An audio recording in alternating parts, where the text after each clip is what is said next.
E agora nós vamos, senhoras e senhores, ao nosso último painel.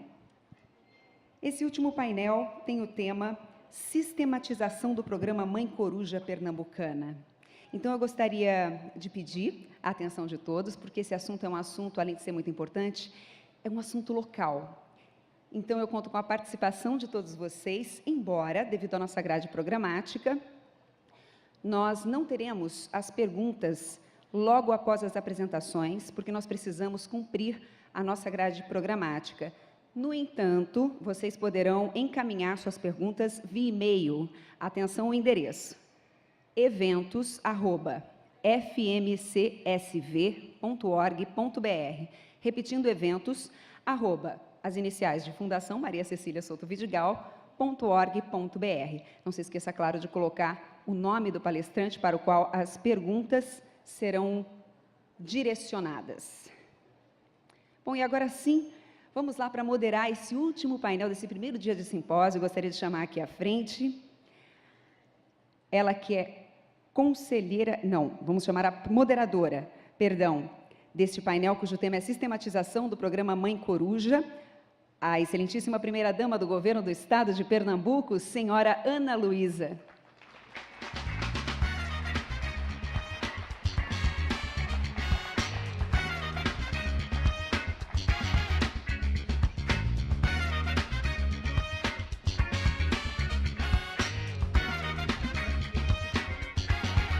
Agora sim, chamamos a moderadora, vamos então às painelistas.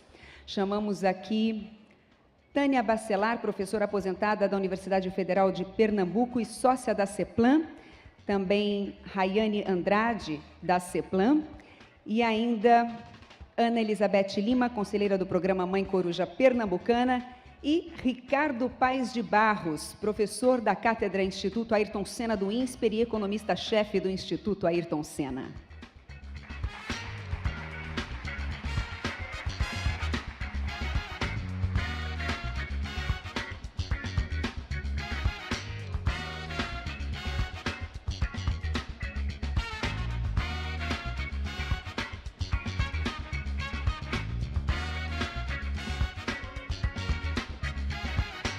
Muito bem, então, com a palavra, a nossa moderadora, a senhora Ana Luísa.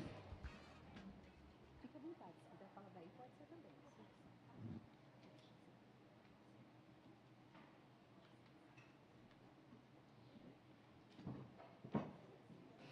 também. Agradecer a parceria, a confiança da Fundação Maria Cecília Souto Vidigal, ao Dario, que veio aqui, ao Eduardo Queiroz, ao Eduardo Marino, Annelise Tim, Marina, Camila e todo o grupo do Maria Cecília, a equipe do Maria Cecília, que nos ajudou nesse trabalho de sistematização.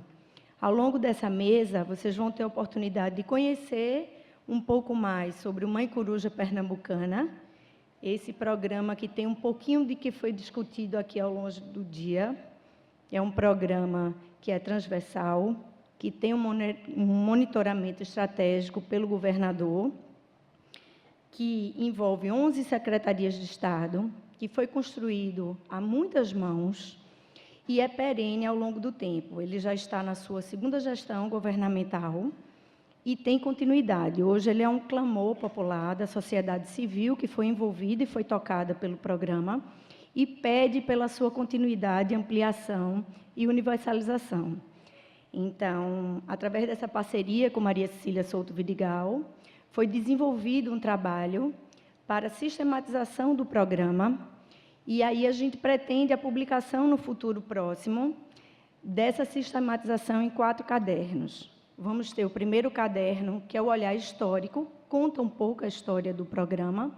O segundo caderno, que vai falar da sua metodologia e vai servir, quiçá, de inspiração aos gestores públicos municipais e estaduais. O olhar da pesquisa, que vai medir o programa, coordenado pelo professor Ricardo Paes de Barros, que é a pesquisa quantitativa, e o olhar qualitativo, que é a pesquisa qualitativa, coordenada pela professora Tânia Bacelar. Então, ao longo dessa mesa, vocês vão ter a oportunidade tanto de conhecer um pouco melhor do programa, para aqueles que não conhecem, mas também ser apresentados os primeiros achados, os primeiros estudos dessa sistematização e das pesquisas que foram encontradas. A gente pede a desculpa pela ausência do professor Tanaka, que não pôde comparecer e coordena a metodologia do programa, a sistematização, e de Evandro Costa, que é o jornalista que está coordenando todo o trabalho e reunindo nos cadernos e que desenvolveu esse projeto que está sendo feito em parceria. E agora passar a palavra para o Ricardo Paz de Barros, ele que é professor de cátedra do Instituto Ayrton Senna, no INSPER, e economista-chefe do Instituto Ayrton Senna, é autoridade mundial em questões relacionadas à educação, pobreza, desigualdade, mercado de trabalho e política social, e foi o responsável por coordenar a pesquisa quantitativa a que vai medir o programa Mãe Coruja Pernambucana, e ele passa agora a apresentar os primeiros achados da pesquisa que ele coordenou. Primeiro, queria agradecer muito a oportunidade de estar aqui com vocês. Desde o início, ou desde quase o início do Mãe Coruja, que eu estou acompanhando e perturbando um pouco o Estado para avaliar e medir o programa, que eu sempre achei super fantástico. Então, vou ter a oportunidade hoje de apresentar um pouco para vocês esse trabalho que a gente fez junto com a Fundação Maria Cecília Souto Vidigal.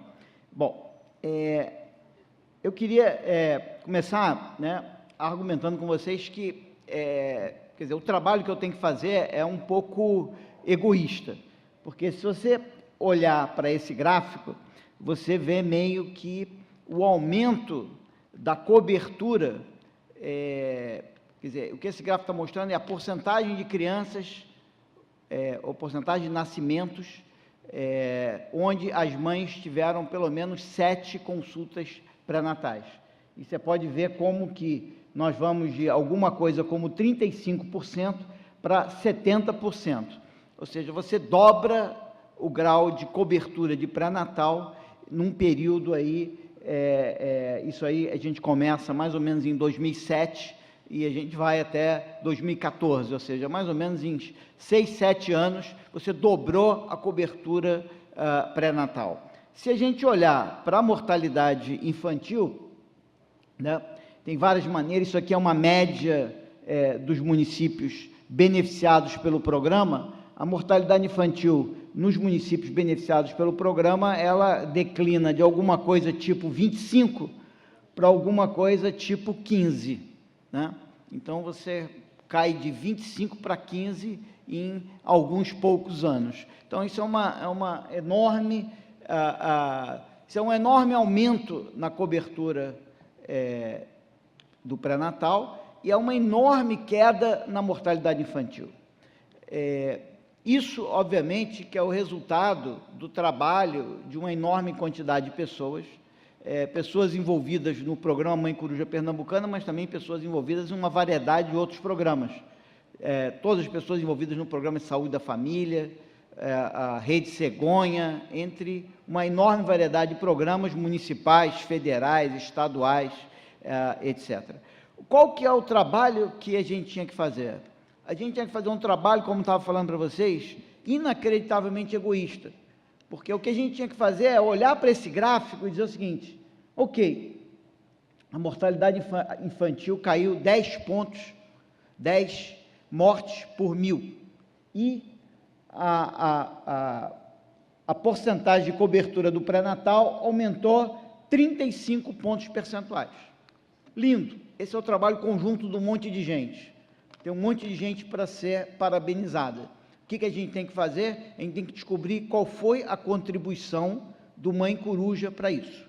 Ou seja, o que a gente quer saber não é o que foi todo esse progresso, a gente quer saber o seguinte: qual foi o papel do Mãe Coruja Pernambucana? Ou seja, a minha tarefa era isolar egoisticamente qual a contribuição do Mãe Coruja Pernambucana nesse processo. Você pode se perguntar para que fazer isso, mas a gente pode discutir que tem várias razões para você fazer isso, porque você quer, numa política pública, isolar a contribuição de cada um, não porque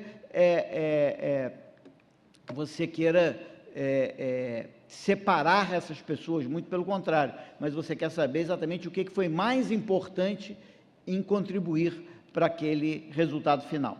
Bom, então, o trabalho que a gente tinha era de estimar o impacto do programa Mãe Coruja Pernambucana sobre os indicadores municipais de saúde materna infantil.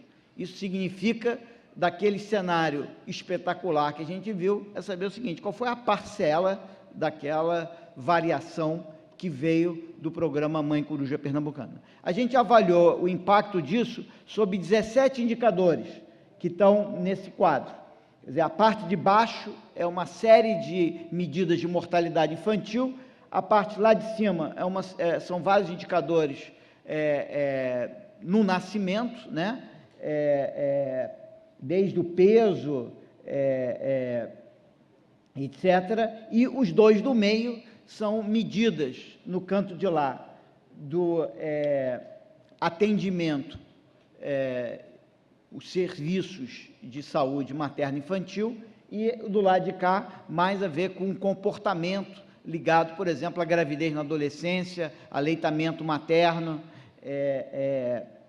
e partos cesáreos, certo? Então, a ideia é que vários desses indicadores melhoraram muito no estado, alguns nem tanto. Por exemplo, a porcentagem de partos cesáreos, em vez de cair, aumentou, tá certo? Mas a maioria desses indicadores, a mortalidade despencou, a porcentagem de crianças com baixo peso ao nascer caiu, a porcentagem de mães adolescentes diminuiu, a porcentagem de crianças com aleitamento materno exclusivo cresceu.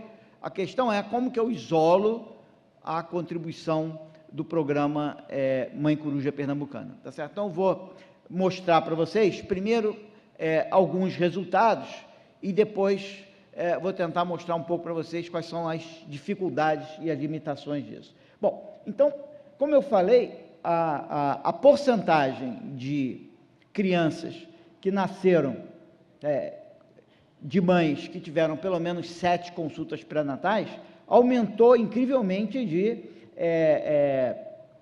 35% para mais de 70%, né? Bom, mas será que tudo isso foi o programa Mãe Coruja? Uma das maneiras de ver isso foi olhar para os municípios, né? Como a Bebete colocou aqui, o Mãe Coruja está em 105 municípios dos 180 e poucos municípios do estado. Então, você tem uns 80 municípios no estado onde você não tem o programa, e a gente excluiu os grandes municípios do estado, os 2 ou 3 maiores municípios, e pegamos os outros 80 municípios que eram não municípios gigantes e que não participavam do programa. Bom, se você olhar para isso, você vai ver o seguinte, que nesses municípios também a porcentagem de crianças cujas mães tiveram pelo menos 7 consultas pré-natais também subiu, é aquela coisa azul. Ela subiu de quanto? Começou em 40, um pouco maior do que nos programas beneficiados, dos municípios beneficiados, e foi chegar até 60 e poucos. Então, o que você percebe é o seguinte, nos municípios não beneficiados, a porcentagem, a cobertura inicial era um pouco melhor e ela termina um pouco pior, o que parece que o programa fez um bom trabalho.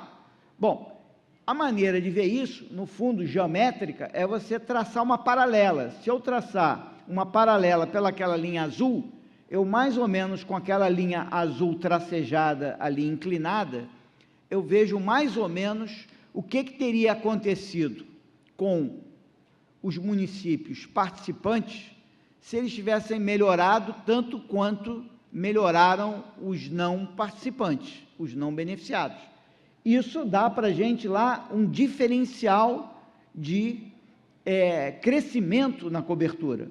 Aquela barra lá no canto, aquela barra azul lá no canto, ela está dizendo o seguinte, olha, o crescimento da cobertura do pré-natal nos municípios beneficiados foi bem maior que o crescimento da cobertura de pré-natal nos municípios não beneficiados. Bom, isso aí parece que é o impacto do programa, mas, na verdade, o programa sai de uma posição diferente, né? Os municípios beneficiados, como a Bebete colocou aqui, ninguém saiu ao longo do Estado aleatoriamente escolhendo municípios. Os municípios escolhidos, eles foram sistematicamente os municípios que mais precisavam, certo? Então, a discussão é o seguinte: será que, sem o programa, os municípios que mais precisavam iriam ter melhorado tanto quanto aqueles que não precisavam e que, portanto, foram não beneficiados? Ou seja, será que é justo eu pegar e comparar quanto melhorou, quanto os municípios beneficiados melhoraram com quanto que os municípios não beneficiados melhoraram? Não, eu provavelmente tenho que pegar os municípios que foram beneficiados e tentar comparar com municípios que eram mais parecidos com eles, e ver quanto que esses municípios teriam ou melhoraram sem o programa, tá certo? Felizmente, essa conta dá para fazer, porque entre os não beneficiados, se você trabalhar direitinho, você vai encontrar municípios que poderiam ter sido beneficiados. Então, nós fizemos essa conta. Essa conta não vai dar naquele ponto azul, ela vai dar em algum outro ponto, e esse ponto é aquele ponto verde. Ou seja, aquele ponto verde quer dizer o seguinte: os municípios beneficiados, sem o programa, eles teriam chegado naquele ponto verde. Aquele ponto verde, curiosamente, é exatamente aonde os não beneficiados chegaram. Isso quer dizer o seguinte: em função de tudo mais que o Estado estava fazendo, em função de tudo mais que o Brasil estava fazendo, em função de tudo mais que os municípios estavam fazendo, mesmo sem o programa, os municípios não beneficiados iriam convergir para a situação dos municípios, os municípios beneficiados iriam convergir para a situação dos municípios não beneficiados, e, portanto, sem o programa, no final, você teria a linha verde junto com a linha azul, e, portanto, não haveria diferença hoje entre os municípios beneficiados e os municípios não beneficiados. Logo, qual é o impacto do programa? O impacto do programa é aquela parte verde. É quanto que os municípios beneficiados conseguiram avançar a mais do que avançaram os municípios não beneficiados, que eram muito parecidos com os municípios beneficiados, tá certo? E isso é um importante, eu acho que ali é 6 ou 8%, não consigo ver daqui direito, 9 pontos percentuais, ou seja, o programa fez com que quase que 10 de cada 100 crianças que nasceram no município, além de todo o processo que aconteceu, tivessem acesso aos serviços de pré-natal. Ou seja, evidentemente que o programa não operou sozinho, ele operou no momento do Estado e no momento do Brasil, onde a saúde materno-infantil ganhou uma enorme atenção, tá certo? E, portanto, aonde um enorme progresso estava acontecendo, e, portanto, nós estamos falando aqui de uma locomotiva ou de um caminhão que já está andando, e qual foi o empurrão adicional que o programa deu para esse avanço que estava acontecendo a uma velocidade acentuada, e que, pelo que a gente vê desse gráfico, aquela linha verde aponta que, mesmo sem o programa, já haveria, em função de outras políticas que o Estado, os municípios e o governo federal estavam implantando, uma certa convergência dos municípios mais vulneráveis na direção dos municípios menos vulneráveis. A gente sabe que, por exemplo, o programa de saúde da família, ele é mais intenso, inclusive nos municípios mais vulneráveis, embora a qualidade a gente possa discutir. Então, esse é o exercício, um pouco o exercício que a gente fez, o que mostra exatamente essa tentativa, esse processo de você isolar a contribuição do programa. Bom, essa avaliação, ela tem uma série de limitações que a gente tem que reconhecer. Primeiro, que nós estamos avaliando o programa muito ousado, né? O programa Mãe Coruja Pernambucana, ele é muito ousado, na medida em que ele diz que ele vai causar uma mudança no município, né? E nós estamos medindo aqui o impacto do programa, isolando o impacto do programa sobre o indicador municipal, quando a gente sabe que o programa foi feito para mudar a vida das pessoas, mas ele, na verdade, ele não chega a todas as pessoas no município, ele chega para um conjunto das pessoas do município que, evidentemente, foram provavelmente escolhidas para serem aquelas mais vulneráveis e as que mais precisavam, tá certo? Mas a gente tem que lembrar, o programa não chega a todas as pessoas do município, mas nós estamos medindo o impacto do programa sobre todas as pessoas no município. E, portanto, em certo sentido, a gente carrega um certo peso morto, porque sobre parte das pessoas sobre as quais o município não chega, obviamente que ele não pode ter impacto, tá certo? E a gente está medindo o impacto sobre todas as vidas naquele município, e não só sobre aquelas que foram beneficiadas pelo programa. Então, não é o impacto do programa sobre quem foi beneficiado do programa, é o impacto do programa sobre todo mundo no município aonde o programa está, que é uma missão mais difícil para o programa. Segunda coisa, o programa, ele atua de forma complementar. Ele é um programa que atua num ambiente, como eu já falei, de vários outros programas, tipo saúde da família, expansão importante do saúde da família, melhoria de qualidade do saúde da família, rede cegonha e etc. Então, ele opera nesse contexto. Em outro contexto, ele tenta captar o impacto sobre eventos raros, sobre os quais nem sempre a gente tem total controle. Nós não temos controle sobre a mortalidade infantil, a gente pode controlar alguns fatores que afetam a mortalidade infantil, mas nós não podemos zerar a mortalidade infantil, a gente não tem como acabar com todas as mortes, porque inclusive nós não sabemos aonde elas vão ocorrer, exatamente por que elas vão ocorrer.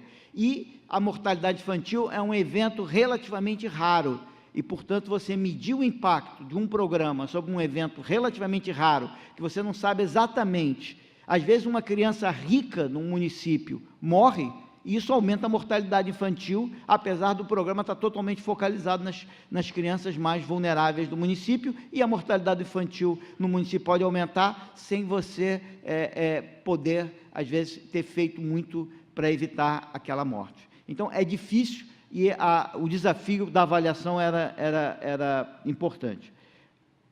Por fim, para você conseguir fazer uma avaliação, como eu mostrei aqui, você precisa de um grupo de controle, um grupo de municípios exatamente igual àqueles que foram beneficiados pelo programa. Obviamente, a gente não tinha um grupo de municípios exatamente igual àqueles que foram beneficiados pelo programa, a gente tentou aproximar isso, o que torna a nossa avaliação também limitada. Bom, eu queria só terminar falando aqui para vocês das grandes conclusões desse estudo. Quer dizer, o que esse estudo mostra é que o programa tem um enorme impacto sobre o acesso aos serviços de saúde, ele tem um impacto significativo sobre certos comportamentos ligados à saúde da família, ele reduziu significativamente a gravidez, o número de mães adolescentes que tiveram filhos, ele elevou significativamente a porcentagem de crianças com aleitamento materno exclusivo, mas quando a gente olha para o grande meta do programa, que é a redução da mortalidade infantil, como eu mostrei para vocês, a mortalidade infantil no estado declinou de forma extremamente acentuada. Quando a gente olha a redução da mortalidade infantil entre os municípios beneficiados, ela é substancialmente maior do que a queda da mortalidade infantil entre os municípios não beneficiados, mas quando a gente desconta o efeito de que os municípios beneficiados são diferentes, são mais vulneráveis do que os municípios não beneficiados, a gente encontra que a convergência que aconteceu entre a mortalidade dos mais vulneráveis e a mortalidade dos menos vulneráveis conta com praticamente toda a queda de mortalidade infantil no Estado e, portanto, quando a gente tenta egoisticamente isolar o impacto do programa sobre a mortalidade infantil, a gente não é bem sucedido e a gente encontra um impacto muito, muito pequeno sobre a mortalidade infantil. Mas, no geral, eu queria só enfatizar que o que nós estamos vendo aqui é uma situação onde o Estado passa por um processo de melhoria na saúde materno-infantil extremamente acentuado. A nossa tentativa de isolar a contribuição do Estado encontra que o Estado tem uma contribuição via o Mãe Coruja Pernambucano extremamente importante e mensurável sobre o acesso aos serviços, mas, na verdade, e também sobre o comportamento das mães, mas quando a gente tenta avaliar o impacto e a contribuição, isolar a contribuição do programa sobre mortalidade infantil, essa contribuição acaba sendo bastante pequena. Muito obrigado.